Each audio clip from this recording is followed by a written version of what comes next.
بسم اللہ الرحمن الرحیم۔ سوال یہ پوچھا گیا تھا کہ جو لوگ قربانی دینے کی طاقت نہیں رکھتے، وسعت نہیں رکھتے، اب جو لوگ قربانی دیتے ہیں وہ ان کے ثواب تک کیسے پہنچ سکتے ہیں؟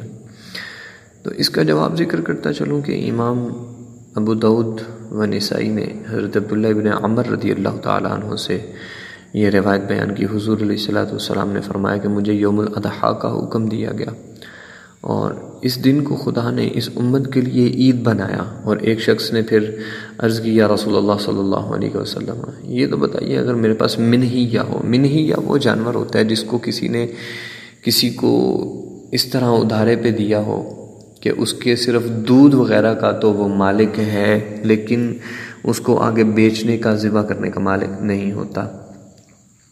تو انہوں نے عرض کیا، رسول اللہ صلی اللہ علیہ وسلم، میرے پاس تو منہیہ ہے، اب اس کے سوا کوئی اور جانور نہیں ہے حضور، تو کیا اسی کی قربانی کر دوں؟ تو حضور جان رحمت علیہ الصلوۃ والسلام نے فرمایا نہیں، فرمایا کہ تم اپنے بال اور ناخن ترشواؤ اور مونچھیں ترشواؤ اور منہ زیر ناف کو منڈواؤ۔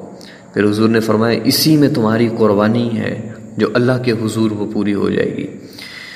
تو یعنی جس کو قربانی کی توفیق نہ ہو اور نہ ہی ان چیزوں کے کرنے سے کہ جن سے قربانی کا ثواب حاصل ہوتا ہے، تو ان کے لیے یہ حضور علیہ الصلوۃ والسلام کی حدیث مبارکہ ہے کہ چاند نظر آنے سے قبل وہ اپنے ناخن، اپنے بال، ان وغیرہ کو مونڈ لیں اور یوم اضحیٰ تک ان کو نہ تراشے، اللہ تعالیٰ کی ذات ان کو قربانی کا ثواب عطا فرمائے گی۔